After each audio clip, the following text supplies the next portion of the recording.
This is Jim at freechartvideos.com, using time-honored techniques to understand modern markets. Let me read the disclaimer. This video is for educational purposes only, and it is not intended to be used as any form of investment advice. I can draw lines on charts, but you have to draw your own conclusions from your own due diligence and make investment decisions that are suitable for your financial situation. I'm not a licensed professional, just a guy that makes videos of lines on charts. So let's look at the S&P. Okay, we are looking at the 1 hour chart. Each candle is 1 hour. And why are we looking at this? Well, because we just want to put everything kind of in perspective with what's been going on over the actually since late winter.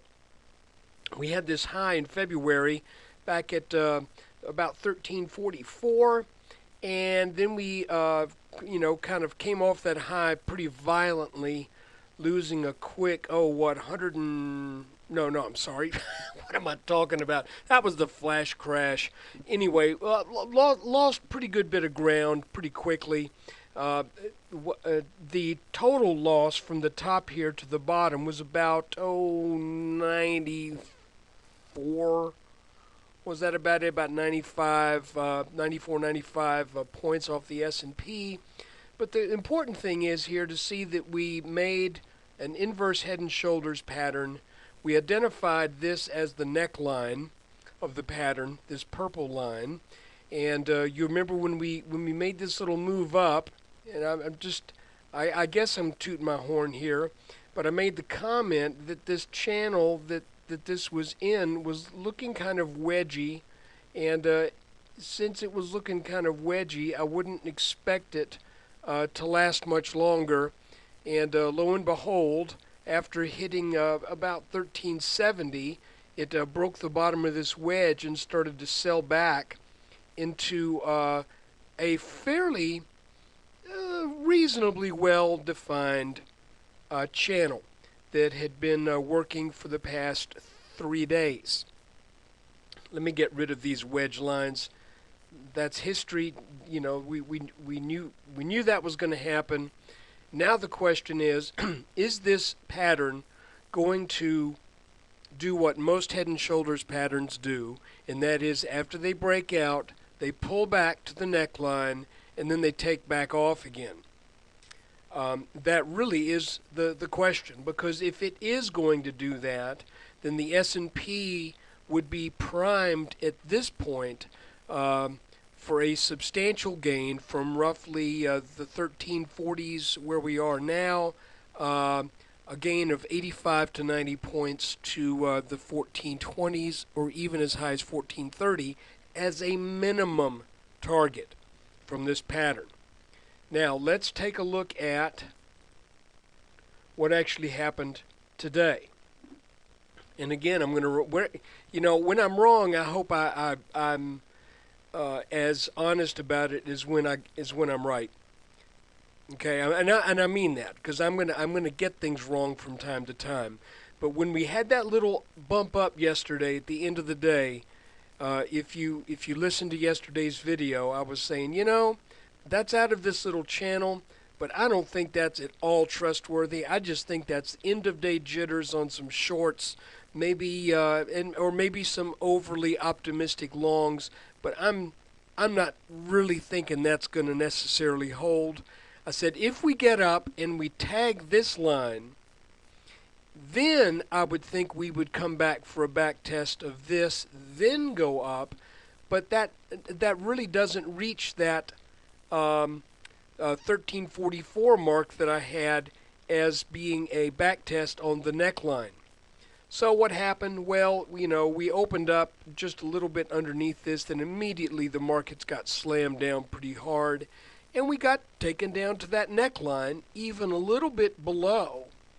Then this acted kind of like, even though it's not a bull flag, it acted sort of like a bull flag in the fact that we entered this little descending channel that then broke out, came back to roughly this channel top here, came back a little bit, broke out over this channel top, back tested, came back, and then sold off a little bit at the end of the day. Now that's a little bit more typical. I broke out because it happened not at the very end of the day. It happened where there was time for the market to consider the legitimacy of this move, and then it said, you know, let's just go back, make sure we did the right thing, and it bounced, and then it started to sell off again. So what am I thinking? Well, I'm thinking this is the low. I'm thinking that 1341 and change should be the low. No guarantees. They're never guarantees.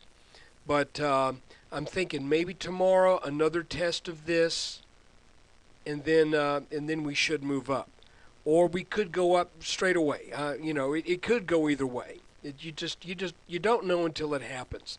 The important thing here is this: we're looking at these two lines as support. If that gives, then we're looking at this line down here around 1336 as support. And that is a possibility. But we've had 3 solid down days now, even though this one was after a large move up. The day was down. I'll take it back. That wasn't a solid down day, but that was definitely a swing day, and now we've had 2 days of selling after that swing day. Now, I recently made a video that is the special little offer. For a $10 donation, you get a 26-minute long video on head and shoulders patterns, and we're looking mostly at inverse patterns. By the way, we've got a little head and shoulders top here, small one, but once that pulled back to here, that signaled at least for now, get out, and then we'll talk about getting back in later. That's what that little pattern said, unless you're locked in. So it looks like my plan, which was to go along on Thursday, tomorrow, because I had some, I'll have settled funds in a retirement account.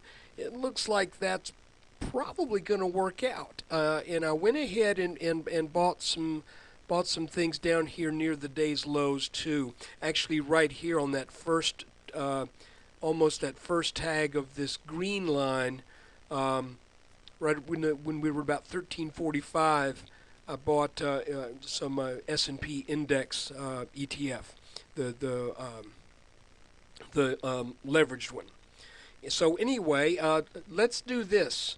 Let's take a look again at the entire inverse head and shoulders, and we're just going to look at the right side of it, because what I want to do is I want to use what we learned in the video that I offered last weekend, and it's still there for you if you want it. Let's look at that video. Let's look at some of the principles that were outlined in that video to see if we can get a handle on if this was the best opportunity for the trade. First off, it was a tag of the neckline. So according to Edwards and McGee, that is where you go long in an inverse head and shoulders or in a standard head and shoulders. It's after the breakout on a return to the neckline, whether it's up and then back down or down and then back up with a short position, or to get out of your long positions. But we're talking about an inverted pattern here, so it's bullish.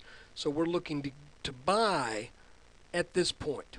Another spot that you buy when we look at an inverse head and shoulders is at a 40% retracement of the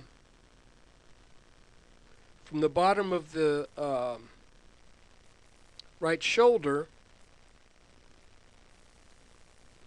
Let me move this back down. From the bottom of the right shoulder to the end of the breakout move. Well, looky there.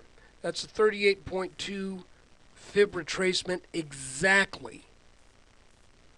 And by the way, when the book was written, the technical analysis of stock trends, let me make that absolutely on that bottom candle and absolutely on that top. I think the 38.2 is probably the correct number. But what happened was back then, I don't think people were into the Fibonacci uh, numbers like they are now. So to a standard chartist, they just would say 40%.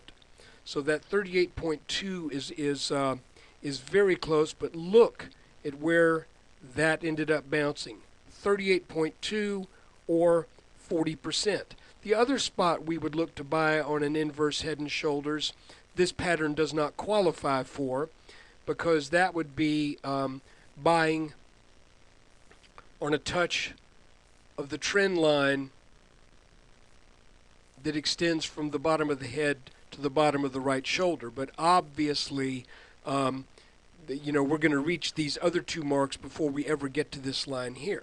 So the name of the game should have been go long at that near the lows of today, and we will soon see if that was the right thing to do. I do want to point one other thing out to you, and this was brought up by somebody in our forum, and that is there was some concern that that this market may be throttled by a line drawn from the old top before the flash crash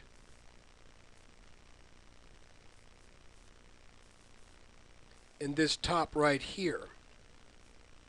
I think, yeah. And, I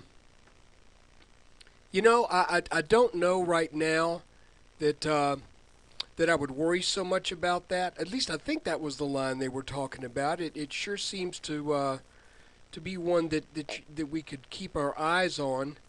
But I think you see that there's enough room if we extend that line on out. There's enough room for this market to work its way to that target. Personally, I don't know that it would take that long, but it could.